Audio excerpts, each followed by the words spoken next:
네, 안녕하세요. 이규호 모아름 모발이식센터 이규호 원장입니다.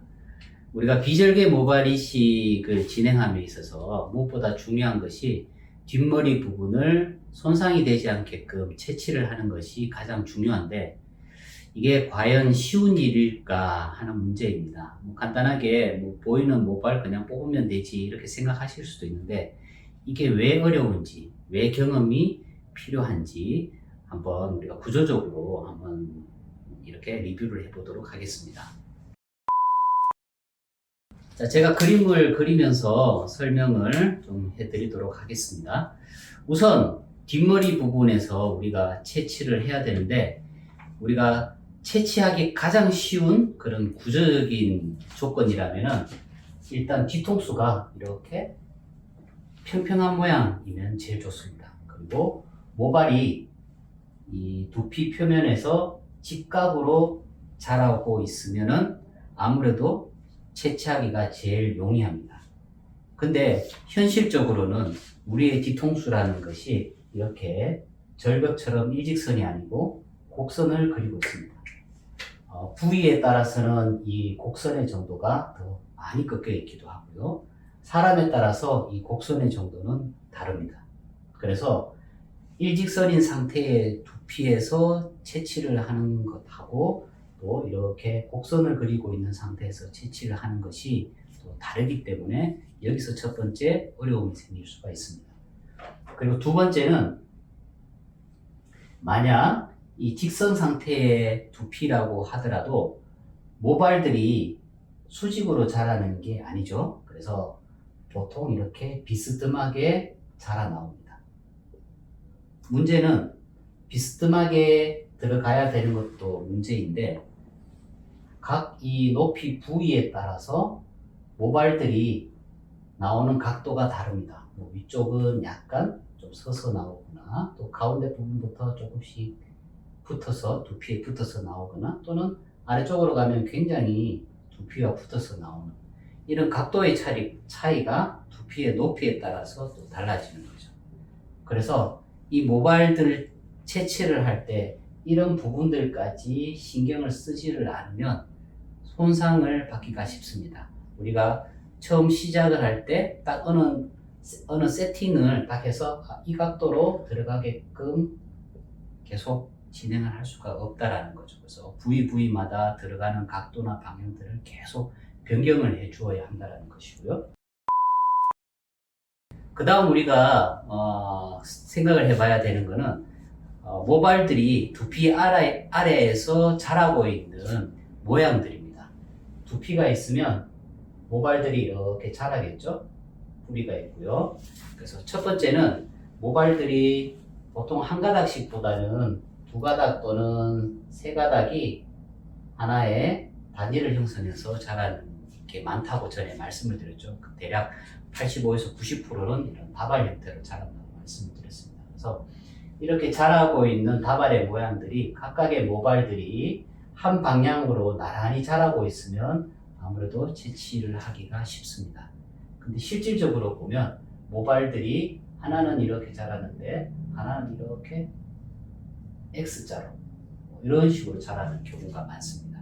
그렇기 때문에 우리가 모발을 채취를 할 때 이 간격이 넓어질수록 손상이 될 가능성들이 높아지는 거죠. 이렇게 나란히 가면 요 폭이 일정한데, 이렇게 서로 엇갈리게 자라게 되면 아래쪽으로 갈수록 폭이 넓어지기 때문에 손상될 가능성들이 높아집니다. 이런 구조적인 문제들 우리가 고려를 해야 되고, 그 다음에 모발들이 가지런하게 서로 가지런하게 자라기는 하는데 모발들이 휘어지는 경우가 있습니다. 이렇게 가다가 휘어지는 경우. 그러면 아래쪽에서 모발들 간격이 넓어지는 거죠. 그래서 이 두 모발을 상처가 받지 않게, 절단되지 않게 채취를 하려면 그만큼 어려워지는 것입니다. 그리고 모발들이 두피에서 일정한 각도를 그리면서 밖으로 자라나온다고 말씀을 드렸는데, 모발들이, 안쪽에 있는 이 모발들이 좌우로도 이렇게 휘어지는 현상이 있을 수 있지만 실질적으로 아래 위로도 이렇게 곡선이 생기기도 합니다. 그래서 안쪽에 들어가서는 이렇게 굽어서 자라는 경우도 있죠. 그래서 좌우로 굽어지는 현상, 그리고 상하로 굽어지는 현상, 거의 3차원적인 그런 입체적인 그런 평면, 그 공간 안에서 모발들의 방향들이 바뀌고 있기 때문에 자칫하면 모발들을 손상시키면서 채취를 할 수밖에 없는 것이죠.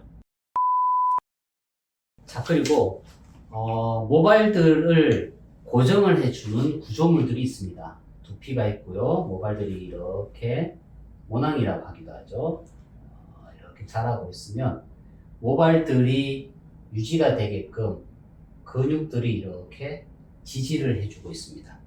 그래서 우리가 보통 채취를 할 때는 모발들을 유지를 시키고 지지를 시켜주는 이 근육을 끊어내어야지 모발들이 잘 나올 수가 있습니다.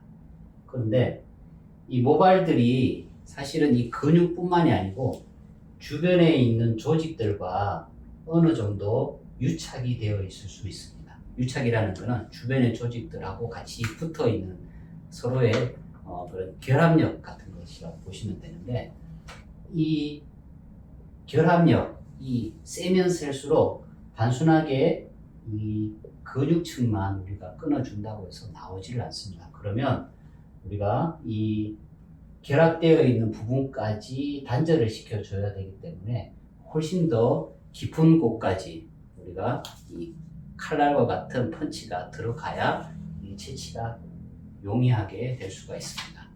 그래서 앞서 말씀드린 대로 이 모발의 여러 가지 그런 구조적인 특징들, 뭐 휘어짐이나 또 상하로 휘어짐, 그리고 모발들이 서로 교차가 되는 부분이나 갈라지는 부분, 이런 부분들이 사실은 모발들을 채취하기 위해서 들어가는 깊이하고도 연관성을 가지기 때문에 모발들 채취가 그렇게 단순히 말처럼 생각하는 것처럼 쉬운 거는 아니라는 것입니다. 모발들이 뒤통수에서 곡면인 뒤통수에서 여러 가지 각도로 이렇게 자라 나온다는 말씀을 드렸는데, 또 우리의 머리카락은 어느 정도의 흐름을 가지고 있습니다. 단순히 위에 뒤통수 위쪽에서 같은 방향으로 수직으로 이렇게 모든 모발들이 자라면은 또 간단하겠죠. 근데 모발들이 이렇게 일정한 방향들을 가지기도 합니다. 오른쪽에서 왼쪽으로 자라기도 하고요. 또는 같이 가운데로 모여서 자라기도 하고, 왼쪽으로 오른쪽 바깥쪽으로 많이 휘어서 자라기도 하고. 그래서 이 방향도 사실은 읽어주면서 모발 채취를 해야 모발들이 안전하게 채취가 될 수 있습니다. 자, 이처럼 모발들은 사실 일정한 패턴을 가지고 있지는 않습니다. 그렇기 때문에 우리가 채취를 할 때 이런 모든 상황들을 종합적으로 판단을 해서 채취를 해야 되기 때문에, 그래서 우리가 룻베라고 하는 확대경을 써서 이렇게 작업을 하고요. 그 다음에 경험을 가지고 그런 흐름들, 모발들의 상태들, 보이지 않는 두피 안쪽에 있는 그런 구조들을 우리가 예측을 하면서 채취를 하는 경험들이 매우 중요한 것입니다.